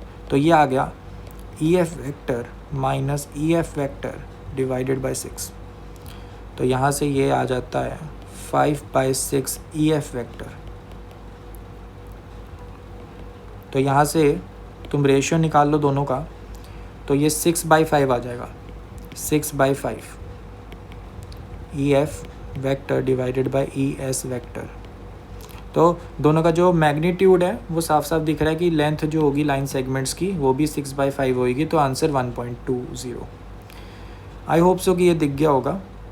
सिर्फ पैरेललोग्राम ट्रायंगल रूल उसको लगाया तुम्हारे सामने और कुछ भी नहीं करा इस सवाल में, है ना, कुछ भी नहीं करा, सिर्फ सिमेट्री सब, बस ट्रायंगल रूल, वेक्टर वगैरह, एडिशन, सब्ट्रैक्शन, बस यही देखा है। सो आई होप सो कि इतने बेसिक से तो आपको क्लियर हो गया होगा कि ये सवाल कितना ठीक सवाल था, इजी सवाल था। इस सवाल को हम क्या रखेंगे, इस सवाल को हम इजी कहेंगे, इजी टू मॉडरेट कह देता हूँ, क्योंकि हो सकता है एग्जामिनेशन टाइम में सोचना थोड़ा मुश्किल हो इस सवाल को, ऐसा लग रहा है मुझे। तो एग्जामिनेशन टाइम को सोचते हुए इजी और मॉडरेट ही रखते हैं इसको। तो अपने पास आ गया 10th सवाल। 10th सवाल सिर्फ कैलकुलेशन का है, कुछ भी नहीं है इस सवाल में। मुझे बताओ इस सवाल में मुश्किल क्या था? मुश्किल हो सकता है कैलकुलेशन करना, और कुछ भी नहीं है इसमें। देखो कैसे, हमें बोला उसने 7 डिजिट नंबर बनाने हैं 0 1 2 से। ऑब्वियसली पहला डिजिट यहाँ पर 0 नहीं हो सकता, वरना वो एस के अंदर नहीं आएगा, वो बनेगा ही नंबर 6 डिजिट बन जाएगा वो, तो है ना। Then the number of element x in S such that at least one of the digit 0 and 1 appears exactly twice. तो यार अगर twice की बात कर रहे हो, 3 केस बनेंगे। एक केस में होगा कि twice बार 0 आ रहा है, एक होगा twice बार 1 आ रहा है, एक होगा ट्वाइस बार 0 एंड 1 आ रहा है। तो इसको कैलकुलेट करके ऐड करो ट्वाइस 1 से और माइनस कर दो इस इंटरसेक्शन से, आंसर आ जाएगा। ठीक है, प्रिंसिपल ऑफ इंक्लूजन एक्सक्लूजन है ये, और कुछ नहीं है, या फिर तुम लगा लो सेट थ्योरी का है ये, है ना कॉन्सेप्ट। तो ये अब बस कैलकुलेट करने हैं। तो यहाँ देखो ट्वाइस 0, यहाँ पे 7 डब्बे बना देता हूँ और तुम्हें कैलकुलेट करा देता हूँ। ये 7 डब्बे बन गए। पहला डब्बा 0 नहीं हो सकता, इसके लिए 2 चॉइसेस 1 या 2। ये जो 6 डब्बे बच गए 6C2, जिनमें 0 डालूंगा, और जो बच गए उनमें 2 की पावर 4, 4 है ना डब्बे बचे, तो उनमें 2 चॉइसेस हैं, तो 2 की पावर 4 बन गया। तो ये अपने पास ट्वाइस 0 का आंसर आ गया। ट्वाइस 1 का आंसर कैसे आएगा? ट्वाइस 1 का आंसर ऐसे आएगा, ये देखो 7 डब्बे बनाता हूँ, 1 2 3 4 5 6 7 8, 7 ही रखने ना। तो पहला डब्बा अगर 1 हो गया तो बाकी सारे डब्बे में एक ही 1 होना चाहिए, तो 6C1, और जो बच गए उसमें 0 या 2 कुछ भी आ सकता है, तो 2 की पावर क्या आ जाएगा 5, क्योंकि 5 डब्बे बचे ना। फिर दूसरा केस क्या होगा कि पहले डब्बे में 2 आ गया था, तो जो बचे हुए थे ना डब्बे, उनमें 6 में से 2 तो 1 होने चाहिए, बाकी जो बचे 4 उनमें 0 या 2 कुछ भी आ सकता है। इन दोनों केसेस को ऐड कर दो। ठीक है, ये तुम्हारा ट्वाइस 1 वाला केस हो गया। और जो लास्ट वाला है, लास्ट वाला भी दिखा देते हैं। ये हमने 7 डब्बे बना दिए, ये बन गए 6 7। तो पहला डब्बा अगर 1 हो गया है ना, तो बचे हुए डब्बों में से मेरे को 3 डब्बे चूज़ करने 0 और 1 के लिए, है ना। तो 6C3, और उन 3 में से भी मेरे को एक चूज़ करना है जिसमें 1 रखूँगा। तो ये डब्बे चूज़ हो गए, और जो बचे वो तो सारे 2 होंगे, है ना। जब 0 और 1 दोनों ट्वाइस आने चाहिए, और वो मैंने फिक्स कर दिए, तो बाकी सारे बचे हुए 2, तो बस इतना ही हुआ। दूसरा केस क्या होगा कि पहले डब्बे में 2 आ गया, जो बचे हैं डब्बे उसमें 6 में से तुम चूज़ करोगे 4, और उन 4 में से चूज़ करोगे 2 जिनमें 1 डालना है, बस हो गया, बाकी 2। ठीक है ना। और इन दोनों केसेस को ऐड कर देना, और ये तुम्हारा हो गया ट्वाइस 0 एंड ट्वाइस 2। सो अब तुम्हें बस कैलकुलेशन करनी है, आंसर आ जाएगा 762। ठीक है ना। सो आई होप सो कि आपको क्लियर हो गया होगा ये सवाल। और ये इसको मैं तो डेफिनेटली, मेरा बहुत दिल कर रहा है कि इसको इजी में डालूं, पर कैलकुलेशन है तो इजी टू मॉडरेट ही रखूँगा मैं, क्योंकि कैलकुलेशन में काफ़ी बच्चे गड़बड़ कर देते हैं। ठीक है ना। सो अपने पास क्या आ गया 11वां जो सवाल है वो थोड़ा कैलकुलेटिव लग सकता है कुछ बच्चों को, लेकिन ये कैलकुलेटिव बिल्कुल भी नहीं है। मैं दिखाता हूँ क्यों। इसको मैं इजी ही डालूँगा, बट इसको इजी टू मॉडरेट इसलिए रख सकते हैं क्योंकि बच्चा अगर एक चीज़ ध्यान से नहीं देखता इसके बीच में, तो वो सीरीज़ एक्सपेंशन नहीं लगाएगा इसमें, है ना, और फिर ये लंबा होगा। देखो एक बार तो लॉपिटा दिख रहा है कि लॉपिटा एक बार तो लगाना है ना, 0/0 वाली फॉर्म है। लॉपिटा एक बार लगाओगे तो क्या बनेगा, α/2, ठीक है, 1/1 minus t² plus beta times यहाँ पे cos of x minus x sine x, ठीक है ना, डिवाइडेड बाय 3x²। सो यहाँ पे अगर 0 डालोगे तो तुम्हें एक कंडीशन मिल जाएगी α/2 plus beta equal to 0। Clear है ना। लेकिन जब अब यहाँ पे क्या है, बच्चे ही सोचेंगे 0 डाल के ये कंडीशन मिल गई, अब क्या करें। हम क्या कर सकते थे कि cos x का एक्सपेंशन कर देते, sin x का कर देते, लेकिन यार ये जो 1 माइनस t² है डिनोमिनेटर में दूसरी टर्म में, उसका क्या करें। तो यहाँ पे इम्पॉर्टेंट पार्ट आता है कि क्या तुम इसको सोच सकते थे। कुछ सिंपल सी बात थी यार, कि यार तुम कैसे भूल सकते हो कि 1 divided by 1 minus t² equal to 1 plus t² plus t की पावर 4। ये एक इन्फिनाइट जीपी का सम है। है ना। तो अगर तुम ऐसे लिख देते तो ये सवाल वैसे ही हो जाना था, ठीक है ना।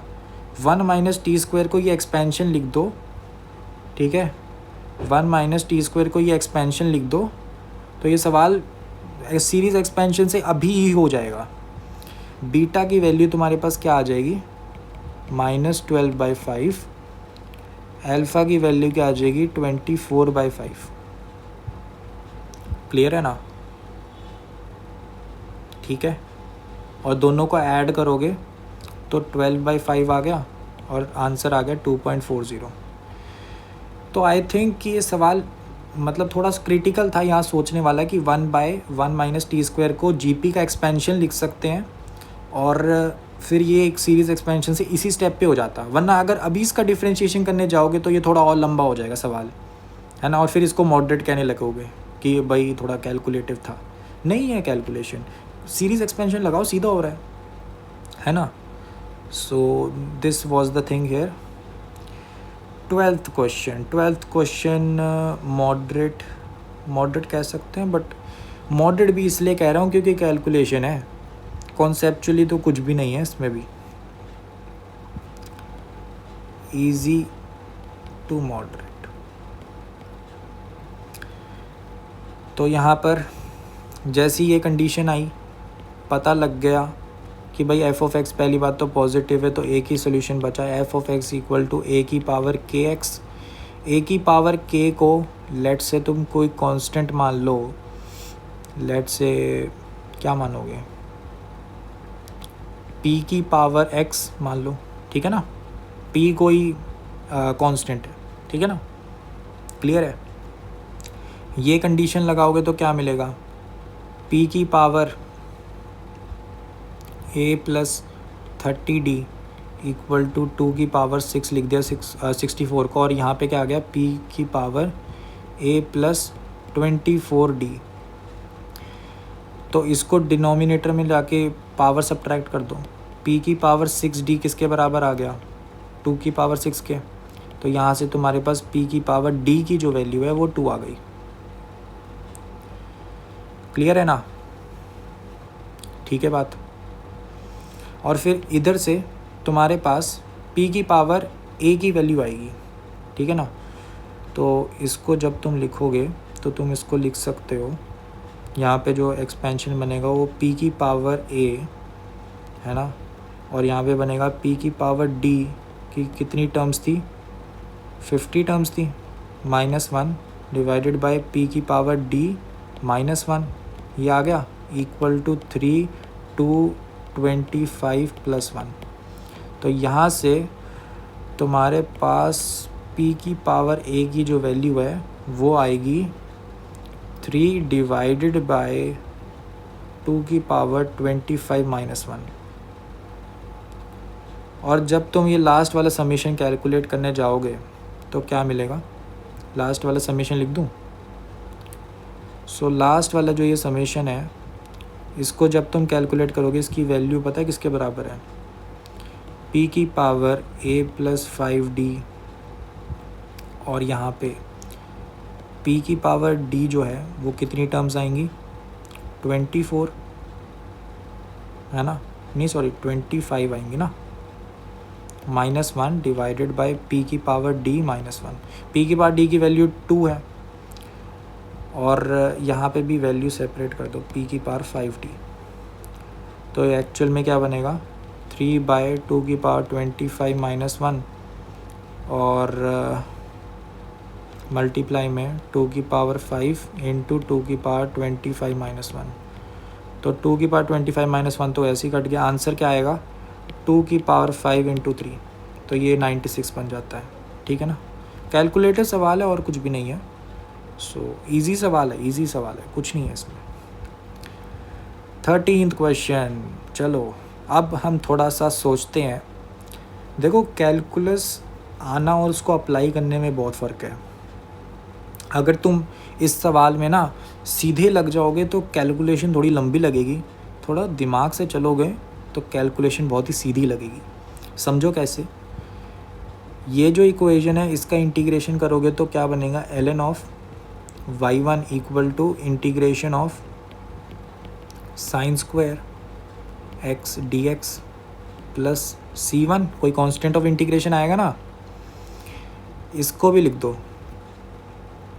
ln of y1 y2 equal to integration cos square x dx plus c2, ठीक है। और इसको भी लिख दो ln of y3 integration 2/x³ -1 dx plus c3। तुम्हें चाहिए क्या, y1 into y2 into y3। अगर तुम्हें प्रोडक्ट चाहिए इन तीनों का तो एक बड़ा ही छोटा सा काम करा जा सकता है कि इन तीनों को ऐड कर दो, लॉगरिदम की प्रॉपर्टी से तीनों मल्टीप्लाई हो जाएंगे, है ना। ये आइडिया जिसको चमका होगा ना, उसने बड़ा ही अच्छे तरीके से कैलकुलेशन रिड्यूस कर ली होगी। इन सबको ऐड करो, ऐड जब करोगे क्या बनेगा, ln of y1 y2 y3 multiply हो गया ना, equal to integration, common out कर लो सब में इंटीग्रेशन, क्या बनेगा, sine square X plus cos square X plus 2/x³ -1 dx plus c1 plus c2 plus c3। और अगर तुम्हें ध्यान से दिख रहा है sine square X plus cos square X 1 के बराबर होते हैं, तो इंटीग्रेशन तो सिर्फ 2/x³ का बच गया, तो इंटीग्रेशन 2/x³ dx। और इसको कोई कांस्टेंट k लिख लो, ठीक है ना, k लिख लो, तो यहाँ पे प्लस k आ जाएगा इक्वल टू यहाँ पे y1 y2 y3 ln। तो यहाँ माइनस से मल्टीप्लाई करा तो ये -1/x² बन गया, ठीक है ना, -1/x² बन गया, सो प्लस k। अब मुझे दिख रहा है कि जितनी भी यहाँ पर वैल्यूज़ गिवन थी वो सारी x इक्वल टू 1 पे थी, तो अगर x की वैल्यू 1 डालता हूँ तो मेरे पास ये सारी वैल्यूज़ आ जाएंगी y1 y2 y3 की। तो डालो, यहाँ पर क्या आ जाएगा, 5 into 1/3 into 3/5e ln equal to यहाँ -1, ठीक है ना, x की वैल्यू 1 है ना, -1 प्लस k। तो यहाँ दिख रहा है 3 कट गया, 5 कट गया, 1/e, तो इसकी वैल्यू तो -1 है, k की वैल्यू 0 निकल गई। तो यहाँ से मेरे पास y1 y2 y3 की वैल्यू e की पावर -1/x² निकल गई। तो ये जो लिमिट है इसमें इतने हिस्से में तो क्या आ गया, e की पावर -1/x²,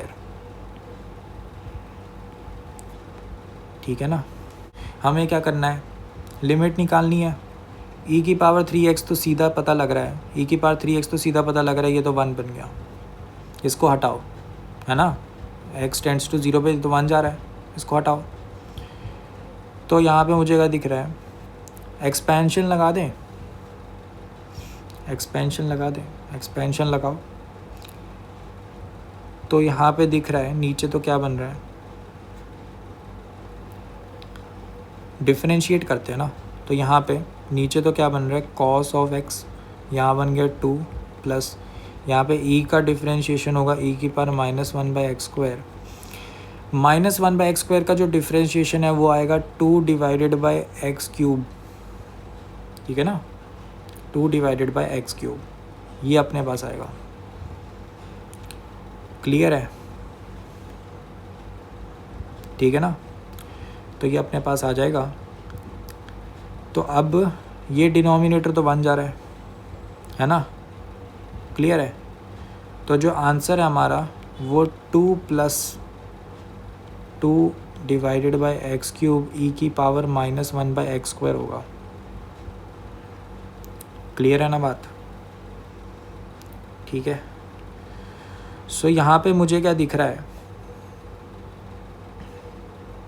कि अगर मैं इसको ऐसे लिखूं कि नीचे e की पावर 1/x² है, ऊपर 1/x³ है, तो इन दोनों में से कौन सा ग्राफ ज़्यादा डोमिनेटिंग जा रहा है इन्फिनिटी की तरफ, तो दिख रहा है कि ये जो डिनोमिनेटर है ये डोमिनेट करेगा, क्योंकि एक्सपोनेंशियली बहुत ज़्यादा बड़ी वैल्यू पे जाएगा ये, और ये वाला जाने की कोशिश करेगा लेकिन इतना डोमिनेट नहीं कर पाएगा न्यूमरेटर, क्योंकि वो एक्सपोनेंशियल नहीं है, एक्सपोनेंशियल ग्रोथ पे नहीं जा रहा। तो यहाँ पे ये वाला जो फैक्टर है ये ज़ीरो हो जाएगा। ठीक है, तो आंसर 2 आ गया। क्लियर है बात? तो ये मैं कह सकता हूँ प्रॉपरली एक मॉडरेट टाइप का सवाल है। मॉडरेट, किसी को हार्ड भी लग सकता है। अगर कैलकुलेशन वो सीधा y1 का कोफिशिएंट c1 c2 c3 निकालने बैठ जाता तो ये एक लेंथी सवाल बन जाता। तो ये मॉडरेट ही कहूँगा, अभी भी मॉडरेट ही है ये एक्चुअल में ना, मॉडरेट सवाल है, ज़्यादा टफ नहीं था, प्रॉपर मॉडरेट सवाल है। So now we have the simple, हमें सिर्फ लिस्टिंग मैचिंग करनी है ऑप्शंस की, और बहुत ही सिंपल सवाल होता है ये भी। इसमें कोई इतना मुश्किल वाली बात नहीं थी। सम ऑफ फ्रीक्वेंसीज 19 गिवन था, तो यहाँ से f1 प्लस f2 की वैल्यू निकल जाएगी, है ना। ये कितना बन गया 3, ये कितना बन गया 4, 7 12 माइनस ये 7 आ गया। ठीक है, फिर हमें बोला मीडियन 6 है, तो इन सब को अरेंज करने की कोशिश करो। तो यहाँ पे तुम देखोगे पहले 4 4 बारी आ जाएगा, फिर 5 f1 बारी आएगा, तो ये f1 बारी आ रहा है, और फिर तुम बोलोगे 6 आ गया एक बार, ये हमारा मीडियन है। तो इसका मतलब जितने नंबर इधर हैं उतने नंबर इधर होने चाहिए, है ना। तो यहाँ पे अपने पास राइट में कितने हैं, एक तो अपने पास 12 हो गया, 3 अपने पास 11 होंगे, और अपने पास 2 9 है, हमारे पास 8 जो है वो f2 है, 8 जो है वो f2 बारी है। तो यहाँ से f1 प्लस 4 f1 प्लस 5, क्योंकि 4 5 बार आ रहा है, इक्वल टू f2 प्लस यहाँ पे 9 11 और 12 मिलाकर 6 बन रहे हैं। तो f1 equal to f2 plus 1 आ गया। तो f1 की जो वैल्यू है वो 4 आ गई, और f2 की जो वैल्यू है वो 3 आ गई। अब इसके बाद तो डायरेक्ट फार्मूले लगाने हैं, ठीक है ना। तो आई होप सो कि तुम लोग कर लोगे। मेन फार्मूलाज ही हैं इसके। जो मीन डेविएशन होता है, मीन डेविएशन अबाउट मीन, तो यहाँ पे जितनी भी एक्स आई होंगे माइनस एक्स बार, इनका मॉडुलस इनटू एफ आई, इसका summation divided by summation of F I, ये फॉर्मूले से निकल जाएगा मीन डेविएशन, ये अल्फ़ा। बीटा क्या होगा तुम्हारा मीडियन, तो मीडियन m से डिनोट कर देता हूँ, m minus x I, F I से मल्टीप्लाई कर दो, summation divided by summation F I, और जो तुम्हारा सिग्मा स्क्वायर है वो तुम्हारा सीधा निकलेगा एक्स आई माइनस जो मीन का मॉडुलस था इसका square F I summation divided by summation of F I. तो सीधा समय ये सब कुछ कर लो, ये फार्मूलाज हैं, ठीक है। इन फार्मूलाज को डायरेक्टली अप्लाई करना है और तुम्हारे पास सी ऑप्शन आ जाएगा आंसर, ठीक है ना। क्लियर है बात? बहुत ही सिंपल था, फार्मूलाज लगाओ। 15th वेरी इजी, यहाँ पे रुक जाओ 14 को भी लिख देते हैं। इजी है सवाल, परफेक्टली इजी है, फ्री के नंबर है बल्कि ये। 15 वेरी इजी, सिर्फ तुम्हें पी और क्यू की वैल्यूज़ निकालनी, सीधा आंसर निकल जाएगा इसमें, ठीक है ना। पी और क्यू को सॉल्व करो, सीधा आंसर। क्लियर है बात? पी को कैसे सॉल्व करोगे, यहाँ पे इसका तुम देख लो मैक्सिमा मिनिमा कहाँ पे आ रहा है।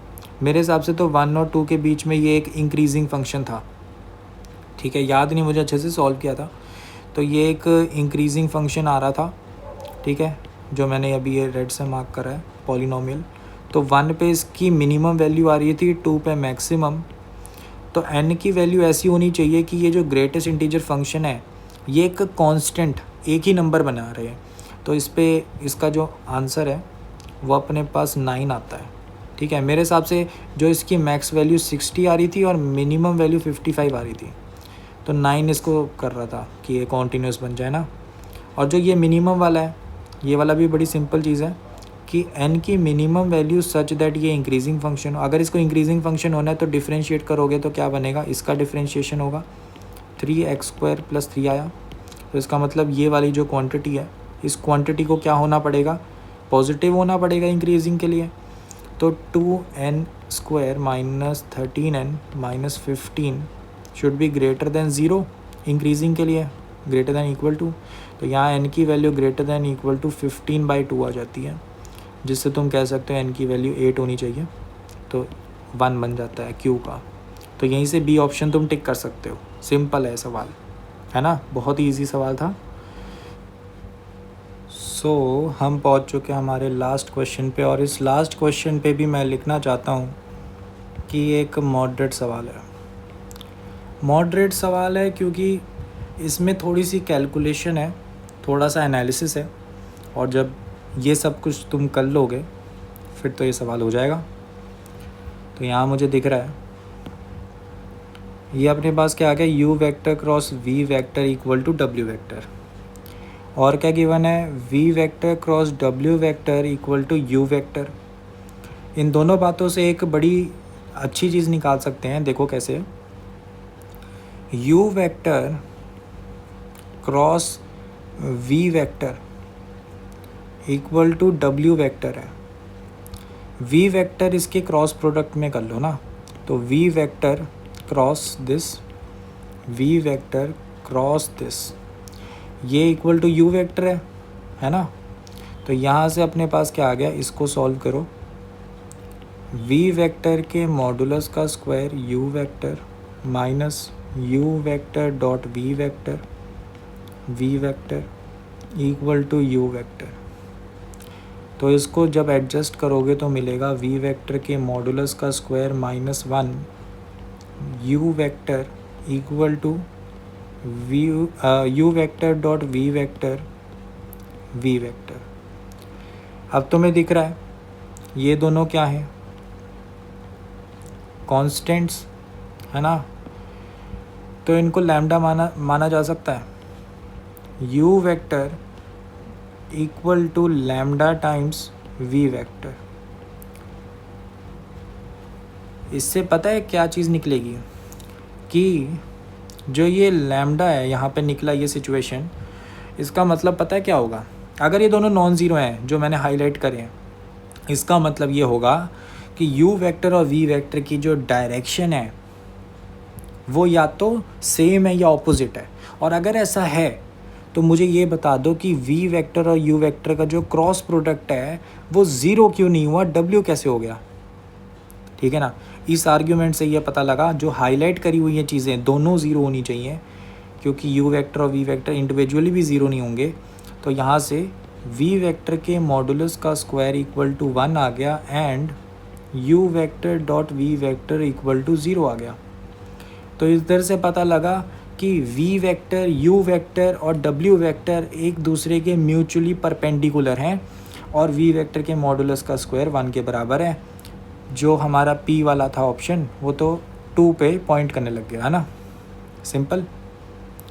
तो ये दो बातें हमें पता लग गई इससे। तो अब मैं क्या करता हूँ, इस कैलकुलेशन को थोड़ा सा हटाता हूँ एंड लेट्स सी कि हम और कोई चीज़ हम निकाल सकते हैं क्या सवाल से। तो हमने ये निकाल लिया ना। अब ज़्यादातर जो क्वेश्चन है वो u वेक्टर के अपॉन है, तो v वेक्टर पे हम ज़्यादा फोकस नहीं करेंगे, u वेक्टर पे फोकस करेंगे। तो एक चीज़ तो मुझे पता है कि u vector dot w vector जो है वो ज़ीरो है।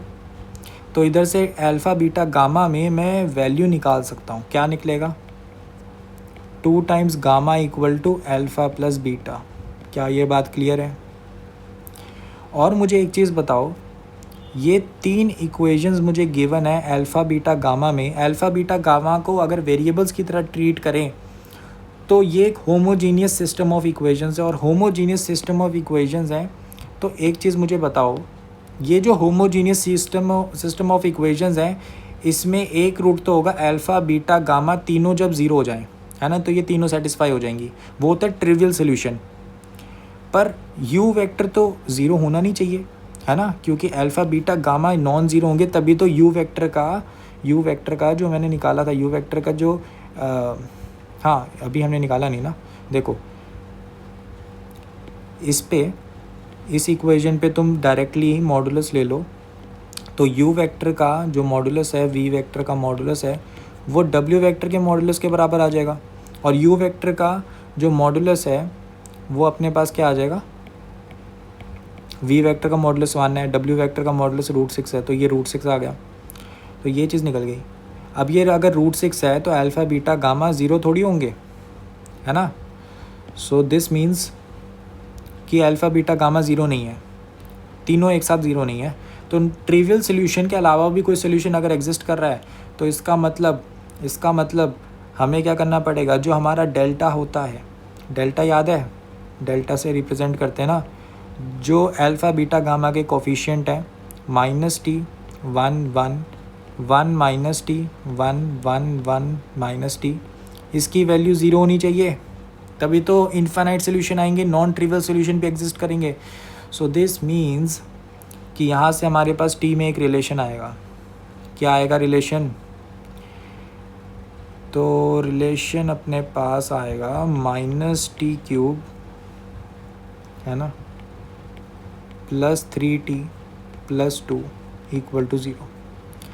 अब अगर इसको सॉल्व करना है तो ऐसा करो, +t² -t² कर दो, तो यहाँ से अगर हम -t² को कॉमन आउट करें तो यहाँ पे t+1 का फैक्टर बन गया, और जो बची हुई 3 टर्म्स हैं ये वालों का क्या फैक्टर बनते हैं, t+1 और t+2 = 0।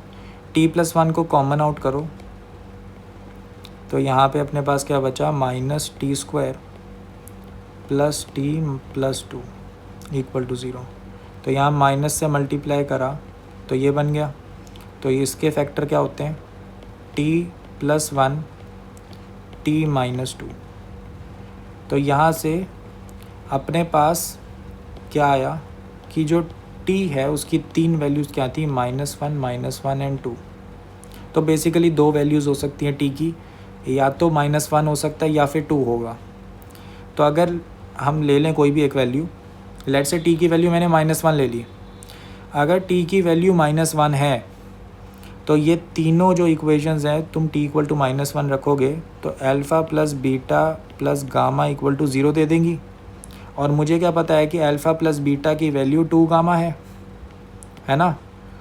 तो इधर से क्या पता लगा कि अगर मैं अल्फ़ा + बीटा की वैल्यू 2 गामा है और अल्फ़ा + बीटा + गामा = 0 है, तो 3 गामा = 0 ऐड करने पे मिल जाएगा, या फिर अल्फ़ा + बीटा को डाल दो यहाँ पर 2 गामा, 3 गामा = 0, तो इसका मतलब गामा 0 होना चाहिए, और अगर इसको वापस इस पर डालोगे तो अल्फ़ा + बीटा भी 0 होना चाहिए। तो यहाँ से तुम्हें मिला कि अगर जो है t = -1 हुआ तो इधर से मेरे पास आएगा गामा की वैल्यू 0 और अल्फ़ा + बीटा = 0। अगर t = 2 हो गया तो क्या मिलेगा, अगर t = 2 हो गया तो मेरे पास इक्वेशंस कैसी बनेंगी, लिख देता हूँ। तो यहाँ मेरे को एक इक्वेशन तो पता है, यहाँ पे जो इक्वेशंस हैं उनको देख लेते हैं क्या बनेगा। यहाँ पर माइनस या फिर लगा लो, यहाँ पे बनेगा 2α = बीटा + गामा, यहाँ पे क्या बन जाएगा 2β = अल्फ़ा + गामा, और जो ये लास्ट वाली इक्वेशन है ये तो इसके बराबर ही बन जाएगी, ठीक है ना। तो अपने पास 3 इक्वेशन आ गई, और तीनों इक्वेशन में मेरे को सॉल्विंग करनी है अल्फ़ा बीटा गामा की। तो देख लो कैसे होगा, ये जो है इन दोनों में मैं क्या करता हूँ, बीटा को एलिमिनेट करने की कोशिश करता हूँ। तो मेरे को क्या दिखा, मेरे को दिखा यहाँ से 2 से मल्टीप्लाई करते हैं ना, इसको 2 से मल्टीप्लाई करो, क्या बना 4α = 2β + 2 गामा। तो यहाँ पे मैं 2β की वैल्यू अगर डाल दूँ इधर से उठा के इसमें, तो क्या बन गया 4α = अल्फ़ा + 3 गामा, और इधर से मेरे पास अल्फ़ा = गामा आ गया। और अगर अल्फ़ा = गामा है तो यहाँ से इसमें डालने पे मुझे क्या मिल गया कि अल्फ़ा = बीटा = गामा। तो अगर मेरा t इक्वल टू 2 है तो alpha plus B alpha equal to beta equal to gamma हो जाएगा, ठीक है ना। अच्छा, एक कंडीशन हमने अभी भी यूज़ नहीं करी, जो है u का जो मॉडुलस है वो √6 है। तो यहाँ से अपने पास एक कंडीशन रहेगी कि alpha square plus beta square plus gamma square जो है वो √6 है। तो यहाँ से अगर मैं इसमें डालूँ t इक्वल टू 2 वाली कंडीशन में, तो मुझे मिलेगा कि 3 alpha square equal to roots, अच्छा इधर स्क्वायर रूट आएगा ना, तो यहाँ 6 बन जाएगा, ठीक है। तो ये वाली जो कंडीशन है ये सेटिस्फाई होनी चाहिए। तो यहाँ पे ये 6 के बराबर, तो अल्फ़ा स्क्वायर इक्वल टू 2, तो अल्फ़ा की वैल्यू प्लस माइनस √2 वो equal to beta equal to gamma. तो ये मेरे पास आएगी बात। और ये वाली जो सिचुएशन है इसमें क्या होगा, गामा स्क्वायर तो 0 है, तो बीटा को अगर माइनस अल्फ़ा डालता हूँ तो यहाँ मेरे पास आएगा, क्या आएगा, यहाँ मेरे पास आ जाएगा 2 अल्फ़ा स्क्वायर इक्वल टू 6। तो अल्फ़ा की वैल्यू प्लस माइनस √3 कुछ आएगी, है ना। सो अपने पास क्वेश्चन क्या कह रहा था, क्वेश्चन कह रहा था अगर अल्फ़ा की वैल्यू √2 है तो t की वैल्यू बता दो। अरे अल्फ़ा की वैल्यू यहाँ पर हमने निकाली थी ना, 2 है, तो t की वैल्यू 2 थी, तो यहाँ पे 2 + 3 कितना आ गया, 5 आ गया। s की वैल्यू 5 आ गई, मतलब s 5 को पॉइंट करने लग गया। एंड जो q है, q में बोला अल्फ़ा इक्वल टू √3, तो ये वाला सिनेरियो लग रहा है। तो अल्फ़ा की वैल्यू √3 है, तो हमें क्या पूछा है, गामा स्क्वायर की वैल्यू। गामा की वैल्यू तो तब 0 है, तो गामा की वैल्यू 0 है, तो ये 1 पे पॉइंट करने लग गया। और जो r है, r में हमें पूछा है अल्फ़ा इक्वल टू √3, तो यही वाला केस है। और इसमें हमें क्या पूछा है, बीटा प्लस गामा। गामा की वैल्यू 0 है, बीटा की वैल्यू हमारी माइनस ऑफ अल्फ़ा है, तो माइनस √3 आ जाएगा ना यहाँ पे। तो ये माइनस √3 का स्क्वायर हो जाएगा और 3 आ जाएगा आंसर, तो 4 को पॉइंट कर रहा है। तो ए ऑप्शन अपना करेक्ट आंसर है। आई होप सो कि इसके साथ हम ख़त्म कर चुके हैं पेपर 1 को। Paper 1 was comparatively easy from all other papers. तो 16th क्वेश्चन मॉडरेट हो गया, है ना, 15th क्वेश्चन ईजी हो गया, 14th क्वेश्चन ईजी हो गया, 12th question easy to moderate लगा लो, 11th easy to moderate, easy to moderate, easy to moderate, easy easy moderate, moderate, easy moderate, ये तो हार्ड है। और ये वाला इजी है और ये वाला इजी है। सो अगर हम इजी और इजी मॉडरेट वाले क्वेश्चंस को भी गिने तो सोच के देखो तुम्हारे कितने नंबर बनने वाले हैं। पहले पे इसमें कितने बन गए, +3, इसमें कितने बन गए, +3, ठीक है। तो पहले सेक्शन में कितने क्वेश्चन थे, 4 क्वेश्चन थे ना, तो उनमें से 2 तो ईजी 3 तो ईजी मॉडरेट ही हैं, +3, तो 9 नंबर तो यहाँ पे पहले सेक्शन में ही बन रहे हैं बच्चों के, +9, ठीक है। बहुत ही मतलब देखो कितने सवाल आसान है। जो दूसरा सेक्शन है जिसमें मल्टीपल करेक्ट है, उसमें एक मॉडरेट है, एक तो दूसरा भी मॉडरेट है, यहाँ पे एक हार्ड एक इजी आ गया, तो इसमें +4 कह सकते हैं, बहुत आसानी से हो जाएगा। और बस, तो यहाँ पे +4, यहाँ पे 3 ही क्वेश्चन थे, तो यहाँ पे +4 लगा लो। सबसे एज देख रहे हैं, ठीक है, सबसे आसान सवालों के, तो यहाँ +4। And then we have the section 3। Section 3 में हमारे पास इजी मॉडरेट, तो +4 एंड +4, ठीक है, +4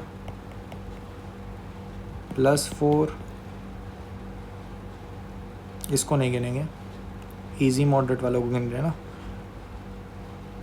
तो सेक्शन 3 में दिख रहा है कि 1 2 3 4 5 क्वेश्चन, यानी 20 नंबर ऐसे ही है बहुत इजीली, ठीक है।